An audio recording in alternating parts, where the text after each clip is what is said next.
Hello and welcome to Speak Brave podcast, my fellow listeners, entrepreneurs, courage warriors, and everyone who is not satisfied with the status quo and looking to improve right now. And so I have a question as you are listening to this episode. If you are a small business owner or an entrepreneur and you are drowning in information, and you are looking for resources that will help you find answers, the resources that you can trust, because there's a lot of resources that we don't know where they came from, how did they come to be, and perhaps they will create more confusion. So if you ever answers those questions, I may have an excellent answer for you. And I have a special guest for this interview today. It is my friend, Timothy Michael Ricky. He is an author, he is a speaker, and he's a coach. Hey, Timothy. Good morning. Good morning. Welcome to Speak Brave podcast. So could you just tell us, what do you have going on in your world right now? All right, now I'm working with Michael Gerber. We're partnered in his new website called Radical You, and if anybody needs a link, we'll allow them to do that. And in this, it's a series of classes that can take as long as 4 years. But I'll tell you what, if you're going into small business and you want to start from scratch, and the first thing Michael will start with is your head. Where are you coming from? Because if that isn't straight, if that passion isn't there, you're not going to make it. You've got to have that commitment. And he goes through these series, and get this, $10 for the year. I told him, Michael, you're crazy. You're giving away the best, and I do mean the best information in the world out there. And so he's $10 for the whole year. And Mike will be on 2 more weeks on Thursday night once you sign up for the $10. So you can see the classes, and you can also listen to Michael on Thursday night. He's on for an hour, and then he'll be done in 2 more weeks. So don't miss this. It's really quite the thing. And Michael is a person that has defined the word business coach in 1977. He's the first one to do it, and he's helped thousands of people worldwide. Now, he was the founder of the EMyth Academy in Santa Rosa, California, and I visited there in 2002, just after I finished working with Tony Robbins. And I was amazed to see 30 people on the phones worldwide coaching small business people. And it was amazing what was going on there. And the lessons that Michael teaches are incredible. And I will say this, there isn't a business school out there that can do as well as Michael does. So we're partnered in that. But the next step in that is, once this is established, and he'll continue this for a while yet. Now, don't be surprised if he ups the price to a monthly thing, because that's what I'm recommending, because it's that valuable, that we want to tie coaching to that. And that's my part of the program, is to make it possible for people to have coaching to go along with the course. Because we all know, if when we say we're going to do something like January 1st, I'm going to exercise, right? If we don't have a coach, how long do you think the gym will be full? It changes real fast. So having the coaches with an empathy and at the same time some tough love is very important. So the main difference in most coaches is, I'm an experienced coach. I mean, I've lived everything I teach. I do not teach anything I haven't done. So I built a business, started with $13 while I'm sleeping on the floor of a studio apartment. I'm serious. And I took $13 and turned it into a multi-million-dollar business. Took a few years, but I got there. And those experiences, those tries, those errors were so key to building that business. And I built it in an industry that no one had ever done before to any degree. I'd only seen one of them started, and it was the first team maid service. You've seen Mary Maids, Molly Maids, Maid Brigade, but they didn't exist when I started. And the result was, I couldn't turn to anybody to coach me. I had to go through that and learn it myself. And then after I did that, it became, I made a model of it. I duplicated the model twice, and then Mary Maids actually bought us out. So it was quite a journey into that, in doing that. So the biggest thing right now is to get entrepreneurs taken care of and trained so that they know how to do it right, because I know the stress they're going through right now, and we can help them do that. Absolutely. And I know you touched just a little bit about Michael E. Gerber, and Yeah, he is truly is an innovator, right? He burst absolutely. into the scene and created such credibility. Why haven't why aren't more people know about him now? And because of this, I mean, truly, resource is one of a kind. Yeah. Well, Michael, I'll tell you, he went through the biggest mistake of his life was he went through a divorce, and he split the company up, 40% to his wife, 40% to him, and then 20% for other officers in the company. The day after it's done, he walks into the office, and the sales manager walked up and said, "Michael, we're voting with your wife. You're out of here." Oh, can you imagine? So Michael, I mean, that was stunning because he built something from scratch. He had a partner initially at the very beginning, and then all of a sudden this happened. So he just kind of sat back for a few years to try and figure out what to do, and he began a thing called the dreaming room, which is where all those ideas come from anyway. And then I always say, well, the next step is give me the napkin, let's write this thing out. And he rebuilt that, and eventually it came to the point that we have the EMyth through Radical University, a Radical U, and that can be YOU as well, to train people on this, and systems in place to do that, as I mentioned, at Radical U. So that's the reason he kind of disappeared like that. Another gentleman who disappeared like that was Glenn Turner. He was the man who innovated a thing called Dare to Be Great many years ago. Many people don't know who he was, but you can find him on YouTube. And here's a man who had a cleft palate, or he said, "Ricky, it's a hair lip." But when he talked like this. And yet he was the most dynamic speaker I've ever known in my life. We had been friends for 40 years, I guess. And he passed away last year. But he has some courses that I'm trying to bring to Michael for younger kids, looking at how they live their life, how they self-esteem. I want to make that part of it too. So I have to work with Nancy Ann, Glenn's wife. She's been in morning hour for some time, so when she's ready, she's ready, you know. But Michael is, he's the man that really started, he went from consulting to coaching.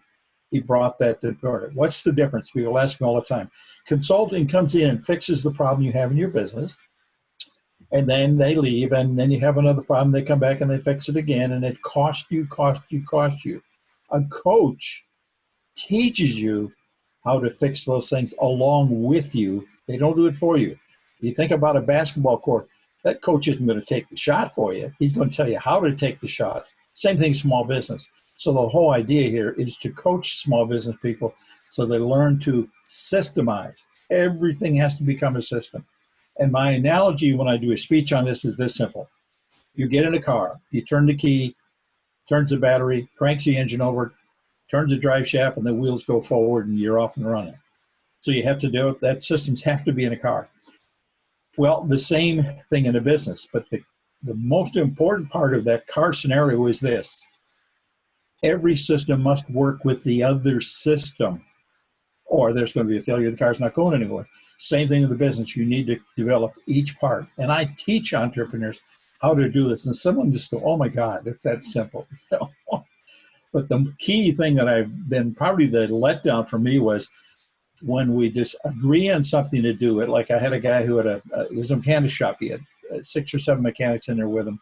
And you walk into the place and it looks like it's a mess. The tools are on the floor. There's oil spills and all. And I said, I won't give you his name. I'll say George. It's a fake name. You got to get this place cleaned up because you're spending more time looking for tools than you are working on cars. He agreed, but never did it. He'd start it and he'd stop it and see what was lacking there. He said his biggest problem was he couldn't get the workers to do what he needed to be done. This system we were developing. And that's when I realized he didn't have any leadership skills. So, of course, I suggested what you and I both do, Mark, and that's go to Toastmasters, where you can learn leadership and systemization and a step-by-step system of communication. This is so good. And I do want to share this with the listeners. Timothy and I have met, I think, in 2015 or maybe 2014, around that time. And we both belong to my beloved, our beloved to Yeah, leadership and public speaking and yeah. skills building organization called Toastmasters International. If you are not a member, look it up now, join today, or at least visit a club through Zoom or in person when you can. So, Timothy, could you talk to us, please, about some of the writing work you did, some of the books you have created, and how is that going? Well, it was interesting. How I got started was really, it's so off the wall, but it was because of Toastmasters. One day I've got to give a speech, and I've got a few hundred set away, and most of them are, or a lot of them are in business, I should say. And one day I took out two speeches to decide which one shall I present today. And so, they're pretty much like fit together, almost like pages in a book. Wait a minute. That's how it started. So I started writing there. I have 23 now, not big books, all little books. No fluff. I don't believe in fluff, especially in this time. We don't have time for fluff. So the first book was The Gift. I wrote that actually in 4 days. And it's about, it's called The Gift, but I don't tell you what the gift is till the last chapter. And I tell people don't go to the end and look either, because they're very interesting stories about my life, Abraham Lincoln, Dr. Martin Luther King Jr., some of the famous people I've met, like Olympic winners who have, and what they disguised, which gave them the gift to make them succeed. So that was the first one. And then I started writing business books. And I got one called The 8 Essential Habits of Successful Networkers, or Effective Networks. I forget the title exactly, which I wrote because I'm going to these network events and nobody's doing it right at all. They weren't taking notes. You get 50 people in a room, you want to talk to someone, you got to take some notes, and then you set up appointments. Come on, break out your calendar right now. Let's do it. And it just little steps, simple steps, which can really change the outlook. And then now the most current book I've got now, 10 years in writing, is called Journeys of the Entrepreneur, Book 1. It is on Amazon. And it's about when I had my first business, and I was, that's right, 4 years old. And it was in a place called Wrigleyville. And people from Chicago know what that is. And it is the area around Wrigley Field in Chicago where I was born. And I started my first business there. And that's the first book. There'll be 6 or 7 different books going through the years until the night I received the award as Entrepreneur of the Year for developing my maid service, which was called Tidy Maid, by the way, to the point of it being totally systemized, one into the other. And get this, then I read the EMyth. And when I did talk to Michael back in 2002, he said, we went through these steps, and I told him about my business, and he said, why did you sell it? And I said, well, I couldn't solve the turnover problem with employees. And he's looked at me and he said, well, you can't solve that. You just have to have a school in your business, and I suggested to everybody, on how your systems work so that you have consistency in your business. And I said, Michael, I did have a school. Every Tuesday morning, we trained 5 or 6 employees. I had 30 to 50 home cleaners with us. And the turnover is there. It's just part of business. Though we had a very close-knit family, it was very family-oriented. We always thanked our employees every single day for their work. So I didn't know that it wasn't solvable. Knowing that, because when we did sell it, our complaint ratio was less than 1% in a business where I don't see my employees all day. You're cleaning houses. But that's how efficient we got in. And part of it was an agreement, which you and I discussed for you that the customers always had and we had. Not a contract, agreement, okay? And the thing is, so you asked me prior, what was the biggest regret I had? I realized this in consulting with brand name franchises in the maid service or home cleaning industry. To this day, they're not where we were in 1988. In short, I would have had the largest franchise maid service in the world. I have no doubts about that because the system was built that well. And Michael agrees with me. That's why he wanted me to partner with him, because he said, Tim, I know how to help people, let them know they need systems and guide them on that path, but I haven't actually done what you've done. That's why I want to partner with you. So we both understand where that's coming from. And that's a good point. You can coach them in how a business runs, but how do you coach them individually? And that's where my part comes in. Yeah, this is very exciting. Timothy, what is the one thing that you are the most proud of? Probably the most proud of, I guess it would have to be my kids, of course. You know, my son's an educator in, well, one of my sons, I actually had two from the first marriage. My son's Austrian, my daughter's Swedish, and she's in South Carolina, and John is in Two Rivers, Wisconsin, which is one of the coldest places in the world. It's right on the river. It's right on the lake. And then I have my daughter Gina. She's up in Atlanta, and she has two daughters who are doing very well. One, Bonnie, is an artist and is doing beautiful work, and she does makeup as well. And Katie's involved in a lot of subjects as well. And there's my stepson Dennis. Now, when I talk about Dennis and the girls, so it's a total of 7. People say, I married a woman with 5 kids at home, and they're all teenagers. My second wife. And, what, are you crazy? I said, no, I'm one of 10 kids. This is normal to me. And I never had a problem with that. I mean, the kids are great. You know, they do well.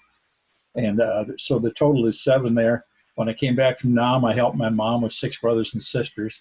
And then I helped with my grandchildren and initially raised them. So we add it all up. Believe it or not, Mark, it's 19 kids. And I always loved having the kids around, you know. As long as they weren't trying to kill each other, beat each other up, I don't care how loud they get it. They're having fun. That's fine with me. You know? Yeah, I love that.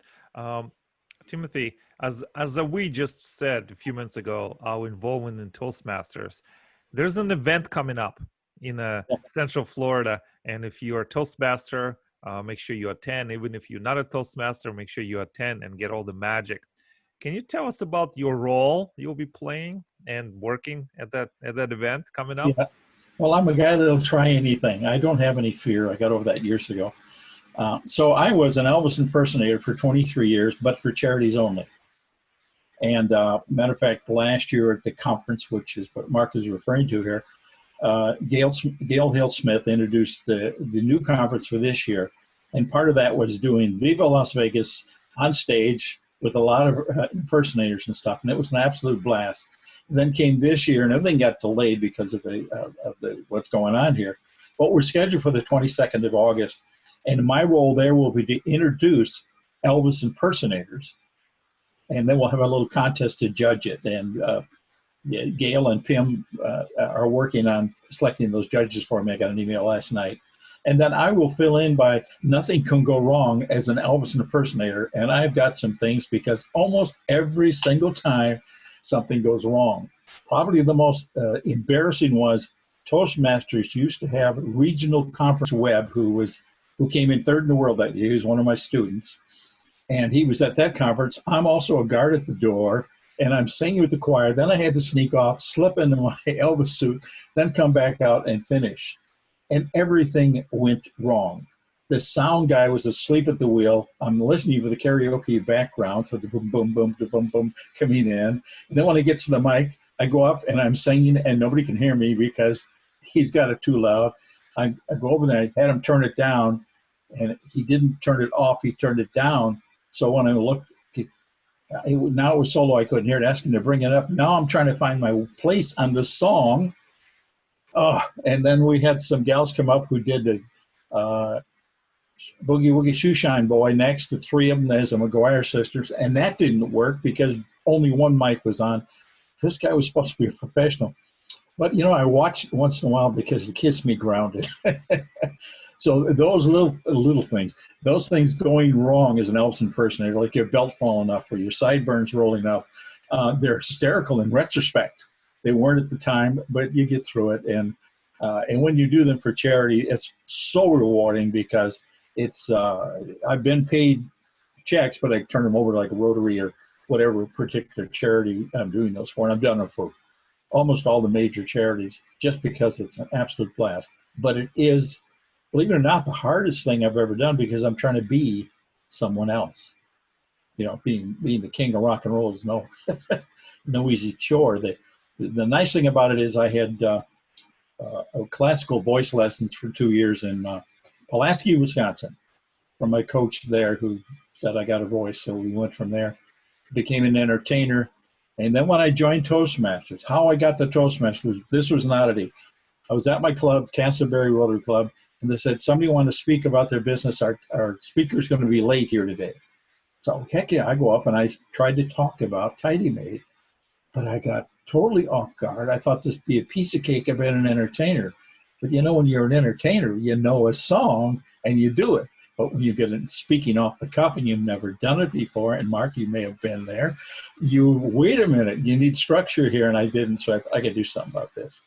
And that's when I went out and found Toastmasters back in '96, I believe it was. Yeah. Yeah. Yeah. Toastmasters really can change your professional trajectory, your social trajectory, everything. It really is an amazing experience. And I recommend everyone. If you're not a Toastmaster, if you're listening, make sure you check it out today. And So those who are wondering, you know, Toastmasters.org, and just go in there and put in your zip code, and it says find a club, and you'll find them all over. We have 30 in Orlando. So Toastmasters is where you learn the art of public speaking and leadership. Because people ask me, what's Toastmasters? And I have recruited over 100 people through the years. And what's in it for me? Seeing them grow. Watching people like Carmelo completely change from the kind of a quiet guy to look out. He commands the room. So those are very rewarding, you know, to me. So yeah, look into Toastmasters. Maybe you can become a writer, a speaker, and give seminars and do things like Mark and I do. You know, it's a blast too, you know. it is. It's so much fun.